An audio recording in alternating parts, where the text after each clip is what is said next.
그리심산의 성전터,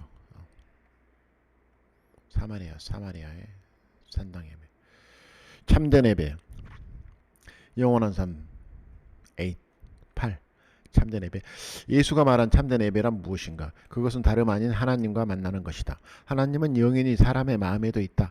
그러므로 예배하는 장소는 아무런 상관없다. 다만 참 회개하여 자기를 버릴 조용하고 경건한 장소만 있으면 된다. 참 회개하여 자기를 버릴 조용하고 경건한 장소만 있으면 된다.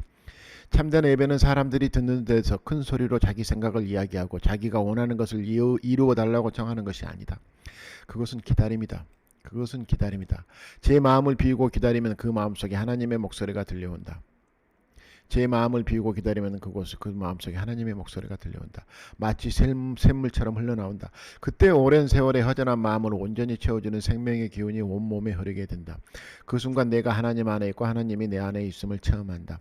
행복은 미래의 어느 때 어느 조건에 의해 좌우되지 않고 자기를 버리고 하나님께 헌신할 때 절대 행복의 순간이 찾아온다. 내가 없을 때 행복은 바로 지금 여기에 있다. 하나님 나라 거기에 있다.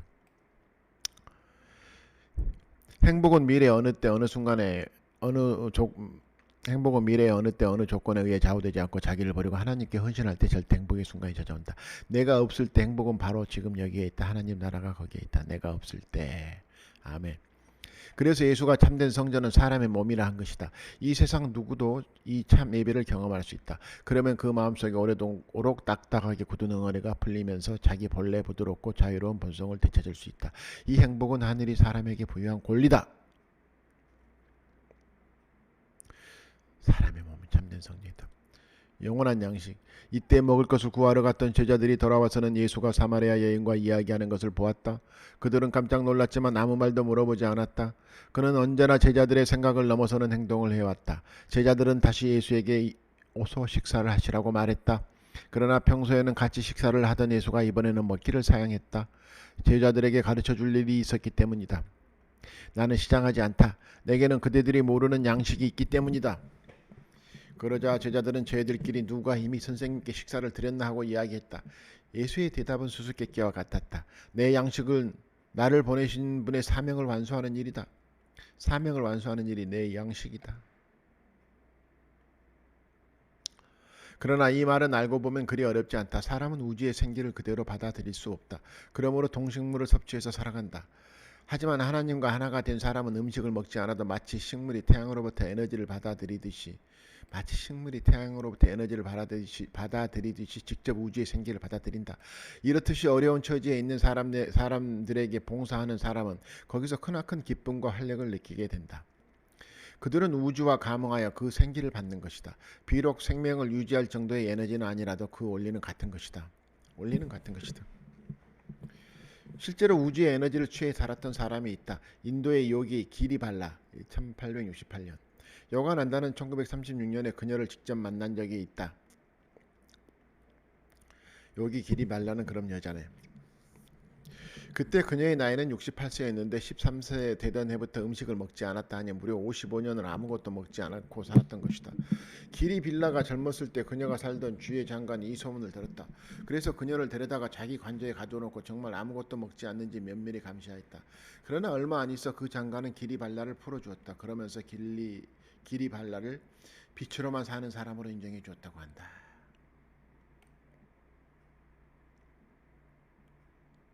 빛으로만 사는 사람으로 인정해 주었다고 한다. 먹지 않는 여기 기리 발라. 예수는 하나님의 마음으로 사람들에게 가르침을 주었다. 그러므로 자연히 우주의 생명력이 그에게 흘러 들어온다. 따라서 예수는 사실 먹지 않아도 되었다. 다만 다른 사람들과 함께 어울려 살아가기 위해 음식을 먹었던 것이다. 우주의 생명력이 그에게 흘러 들어온다. 한편 마을에 온 사마리아 여인은 사람들에게 자기가 본 일을 낱낱이 이야기했다. 마을 사람들은 그 말을 듣고 예수에게 와서 자기들 마을에 묵어 가기를 청했다. 예수는 그곳에서 이틀을 묵고 떠나왔다. 사마리아 마을에서 마을 사람들에게 그 여인에게 말했다. 우리는 당신의 말이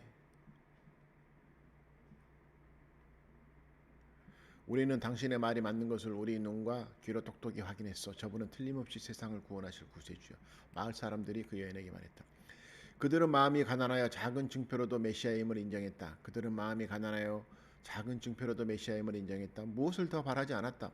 그래서 마음에 가진 것이 많은 사람들보다 훨씬 쉽게 진리를 받아들일 수 있었다. 예수가 세계 어느 나라를 가더라도 그들과 어울리길 즐겨한 이유가 거기에 있다.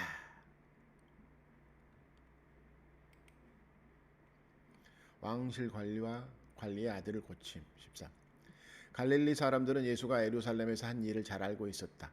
그들 스스로 축제에 참석하여 모든 것을 목격했기 때문이다. 그래서 예수가 갈릴리로 도착해 돌아온다는 소식을 듣고 길가에 많은 환영 인파가 나와 있었다. 예수가 가나에 도착했을 때 특히 한 손님이 그를 마중 나와 있었다. 그는 로마로부터 갈릴리 통치를 위임받은 헤롯 안티파스의 신하였다. 헤롯의 신하. 헤롯 1세의 아들인 헤롯 안티파스는 갈릴리 호숫가에 로마 황제 티베리우스의 이름을 딴 티베리아스라는 도시를 건설해서 갈릴리 수도로 삼고 궁전을 지어 살았다. 헤롯 안티파스가 건설한 티베리아스.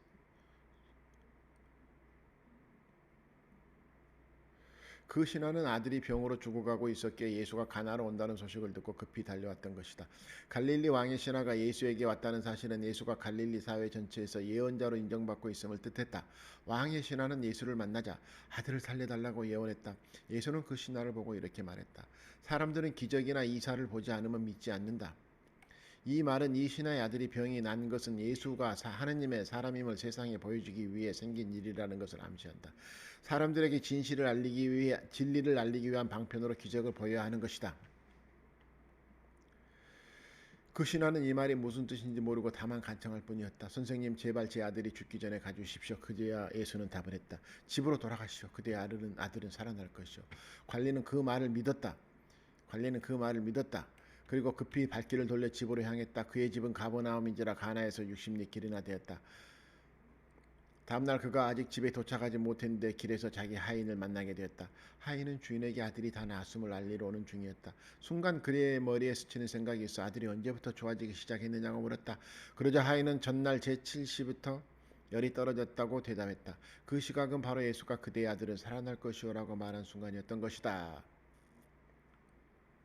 이 일로 관리와 그의 온 가설이 모두 예수의 제자가 되었다. 갈릴리 사회에서 예수의 이름은 더 높아졌다. 심지어 헤롯 안티파스조차도 예수를 만나보고 싶어하게 되었다. 그러나 예수는 그를 만나지 않았다. 예수는 우통을 지녔기에 이렇게 한마디로도 치유를 할 수 있었다. 그러나 아직도 실제로 이런 일이 일어났으리라는 것을 믿지 않는 사람들이 있을 것이다. 여기서 우통을 보여준 다른 사람들의 이야기를 소개하기로 한다. 그러면 이 일이 어떻게 가능했는지 알게 될 것이다. 마샤 라이 마샤의 기적. 라이 마샤 1828-1895 크리아 요가의 창시자로 요가를 통해 우주의 근원과 합이라는 경지에 올랐다. 그는 요가난다가 태어나기도 전에 장차 미국에 가서 자기가 창시한 크리아 요가를 널리 알릴 것을 예언하고 또 그 일을 위해 여러 가지 준비를 해놓았다. 라이는 보통 수행자들과 다르게 직장과 가정을 모두 유지하면서도 수행을 했던 특출한 인물이었다. 라이가 직장에서 근무하던 어느 날 자기의 영국인 고용주가 근심에 쌓여 있는 것을 보게 되었다. 라이가 그 이유를 물어보니 영국에 있는 부인이 병으로 위중한 상태에 있어 걱정을 하고 있다는 것이었다. 라이는 이 말을 듣더니 아무 말도 없이 조용한 곳을 찾아가서 잠시 있다가 다시 고용주에게 돌아왔다. 그리고 밝은 얼굴로 말했다. 부인의 병은 좋아졌습니다. 지금 당신께 편지를 쓰고 있군요. 이 말을 들은 고용주는 반신반의했다. 그러나 얼마 지나지 않아 부인의 편지가 도착했는데 그 내용은 라이가 말한 것과 같았다. 그리고 몇 개월이 지난 후 부인은 인도로 오게 되었다. 라이를 만난 자리에서 부인은 감사를 표하고 나서 이렇게 말했다 간다. 몇 달 전 런던의 한 병원에서 저는 당신의 모습이 나타나는 것을 보았습니다. 당신은 찬란한 후광에 쌓여 있었습니다. 당신을 보는 순간 저는 병이 완전히 나았습니다. 그래서 이렇게 인도까지 먼 여행을 할 수 있었어요. 요한한다는 이 기적에 대해 설명했는데 그 원리는 다른 기적과 다를 것이 없었다.